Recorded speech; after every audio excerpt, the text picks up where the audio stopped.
It's not just, why should I put forth the effort? Why isn't it? What's in it for me? Right. That has not been explained. I see them essentially just checking to see if we've done our calls. Have we made our retention calls? Do I see a lot of follow through on that? I haven't yet. I mean, leaders are being pulled in multi directions right now. Lots of things are going on. Lots of hiring, lots of personnel transition, moving around, and it can be hard. But the thing is if our leaders don't give us that feedback, make it feel like it's important to them, why is it going to be important to me? It's going to be one of those, I'm being told to do something, but in 6 months time frame, we're no longer doing it because it hasn't been monitored. A lot of it has to deal with feeling overwhelmed. When you feel overwhelmed, it's hard to empathize. It's hard to let the customer know, I'm here for you, because you now feel stressed. And it's hard to perform when you're feeling stressed.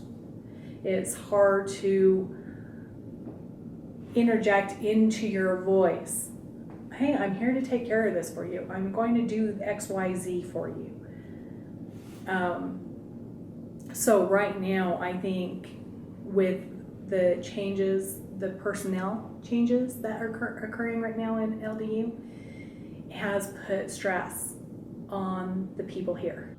And one of the main things is just our metrics on CE. Obviously, we want to make sure that we are on point on getting our metrics and having good CE, but a lot of it is really list driven to get it taken care of.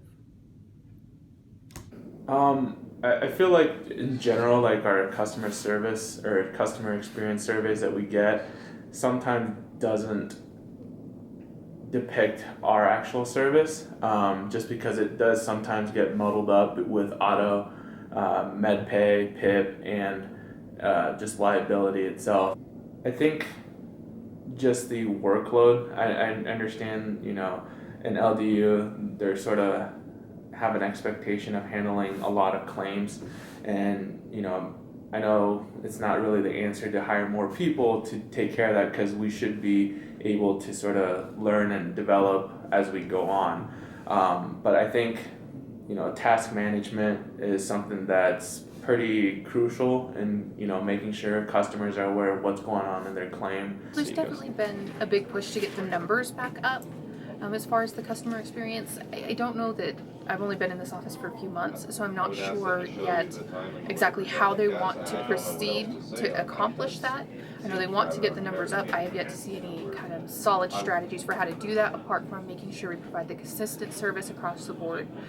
From what I've seen since I've been here, the numbers have been coming up, but it seems to be a little bit inconsistent still. I think some of that may be to do with the volume here. From my previous office to here, the volume is insane. And it's hard to be top par for everybody when you have that kind of volume. Well, two big problems is some customers have unrealistic expectations. Things take time. We have to mail forms out. We have to wait for them to come back. And sometimes I don't know if that expectation is set from the beginning, and it can take a while to even get, down from my personal perspective, to get down to our end. We tend to be towards the tail end of the claim, so things took a while to get to us, and then it takes a while for us to finish our process. So I think that's part of it, and then simplifying the process for the customer. Even on a clean claim for me, they've already talked to 3 or 4 people before me, and then I call them, and they don't know who I am or why I'm calling or why there's another person involved.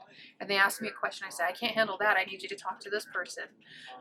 So I think people get confused with so many people, and it leads to a lot of frustration and a lot of misunderstanding because of the way different people explain things. So maybe some consistency in how things are explained, terminology that's used across the board, and just some way to simplify it for the customer so they don't get so confused with 10, 12 different faces speaking to them on their claim.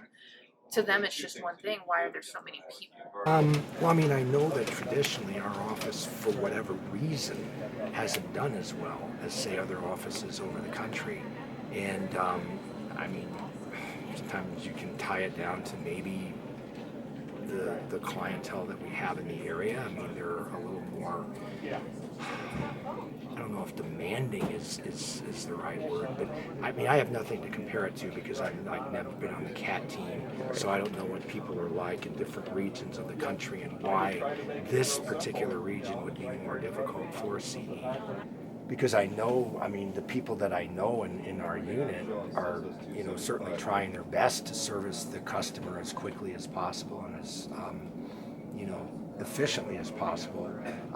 Sometimes the workload volume can be overwhelming during certain seasons, and I don't know if that necessarily has an impact on CE or not, but it certainly could.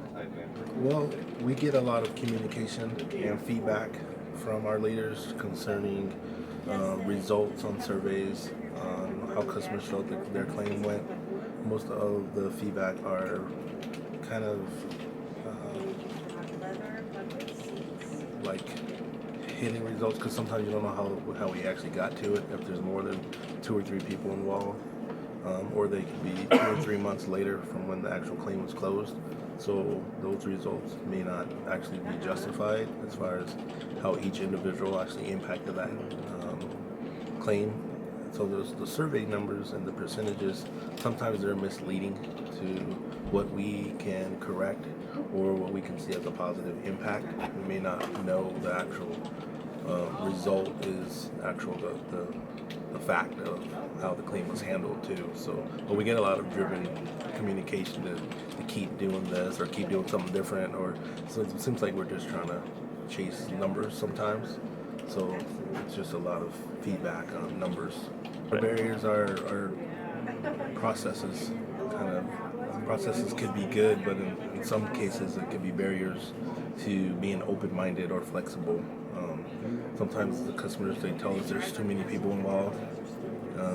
There's delays based on things that we can control but may not actually want to adapt into, or listening to, to the employees, since we're frontline, what can actually work or what can impact those barriers a little bit more.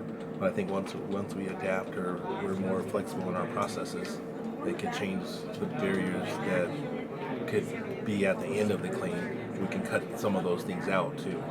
So I think, that goes back to the communication from leaders too, could be a barrier of what we're focusing on that may not actually impact the claim.